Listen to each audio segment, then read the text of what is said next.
Hello, this is Danny Raymond, the voice behind Ray's Guide. One of the more common complaints about the mining and crafting system in 4.7 is how long it takes to find the high-quality ore.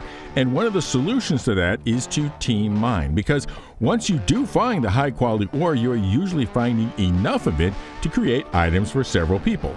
In other words, you can certainly solo artisanal mining, but the easiest way to reduce the searching time is to share the searching time. In a prior video, I talked about the rules of doing team mining well. In this video, I'm going to talk about assembling and equipping a mining fleet for team mining, because the way in which you approach configuring a ship for team mining is different than for solo mining.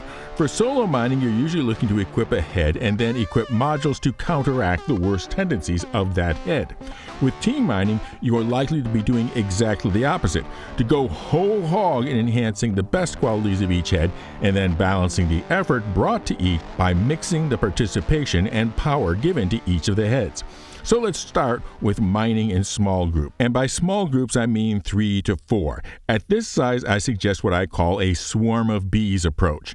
Each of you are flying on your own and with your prospector or golem and the field in which you've chosen an agreed upon set of target ores and quality that you're looking for. And then when one of the bees finds the right flower, they call the others and they converge in order to jointly be able to get the high quality nectar. Now, the swarm of bees approach has its advantages. Mostly that it's easy to set up ad hoc and have people arrive and depart to their own schedule. Unfortunately, as it gets larger, it becomes difficult to coordinate and prioritize what is happening.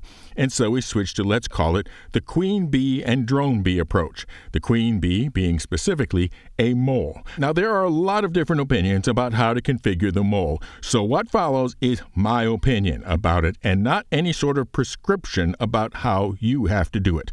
You can have your own opinions about how to configure a mole, and I'd welcome them in the comments. But one thing that is different is that when you are configuring a mole for multiplayer use instead of single-player use, is that when you are configuring a mole for single-player use, only one laser is firing at once, depending on the rock characteristics. And so if the 3 heads have different optimal ranges, that's not a problem. With multi-crew mining, multiple heads will be firing at once, so having the same optimal range on all 3 heads is, well, optimal. So that means using all the same heads, like 3 helixes, or choosing among the trio of heads of Klein, Hofstede, and Impact that all share the same range.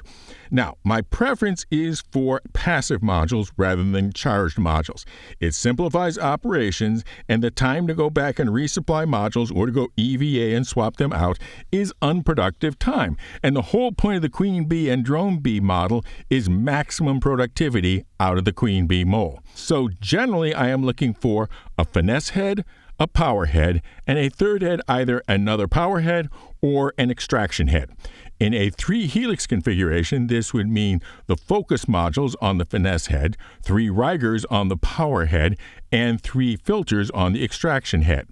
In the other approach, the finesse head is a Hofstede with focus modules, the power head or heads is a Klein with Riger modules, and the extraction head impacts with the filter modules. Operationally, my master miner of the ship is in the finesse turret. They turn on their laser first at minimum power to activate a nice big green zone. Then, while the finesse turret is still at minimum power, they direct one or both of the power or extraction heads to engage and gradually increase power until the rock is just below the green zone. The power heads do not take the rock into the green zone. They are too blunt an instrument. When the rock is steadily just underneath the green zone, then the master miner in the finesse head gradually increases power and manages the approach and entry into the green zone.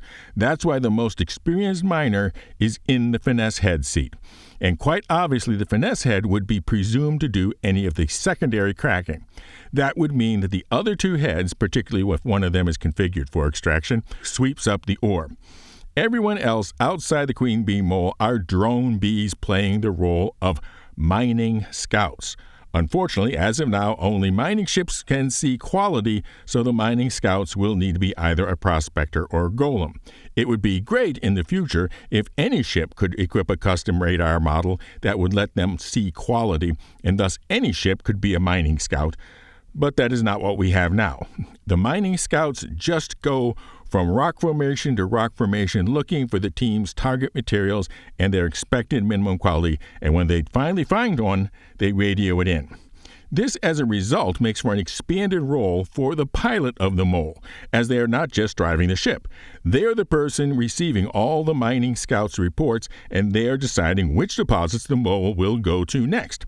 They then tell the mining scout whether they should stay there and mark their presence so the mole can find them, or whether they should just continue looking for something better. Do the mining scouts ever mine for themselves? Only under two circumstances. The first is that the deposit has some rocks that have high-quality materials but are low enough resistance that the scout can mine them themselves. The second would be if for some reason the 3 mining heads on the mole are not enough and they need the mining scout's participation as a 4th head. The overall goal is to add enough drone bee scouts so that the queen bee mole never have to expend time looking for a high-quality rock, but just goes directly from one high-quality deposit to another. At this point, there might be a need for one more role, most ideally filled by a golem ox, and that is someone to bring fresh bags to the mole and take the filled bags back to the agreed-upon refinery station. So a full-size mining crew has 4 unique skill sets, 3 of which are suited for people who say they don't like mining. We have the actual miners in the 3 mining seats in the mole. We have the mining scouts, mostly in golem, who enjoy flying and exploring.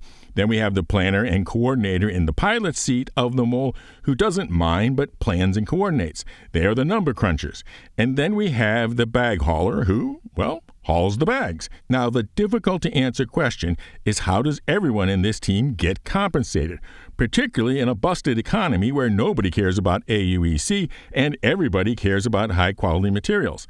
Until we get better tools for splitting commodity containers, the best solution would seem to be what I call bag share. There are 8 bags in the mole. Just let each member of the team get one of them at the end. It's not perfect, but it is a start. Now, as a wrap-up, I'd like to make one suggestion to CIG. Actually, the second suggestion in this video, since having all the ships be able to scan for quality was suggestion 1, and that is to shift the decimal point on quality ratings. In other words, instead of having 1,000 quality levels from 0 to 999, just have 100 quality levels from 0 to 99, or go all the way to 10 quality levels from 0 to 9. That would be enough for gameplay purposes. There is no logical reasons whatsoever for having high quality levels be that fine-grained, and it would reduce the complexity levels in inventory by literally an order of magnitude. Now to my channel events. We have the Captain's Members for a VRU at CitizenCon, where one of the captains will be awarded a VR headset, the value of which will be determined by the number of member months until then, so considering upgrading or joining at the captain's level. Then for everyone else, my Grow the Channel ship giveaways for ILW week, really coming up less than a month, I will be giving away the Ironclad Assault, which by all indications will be going flyable right about then.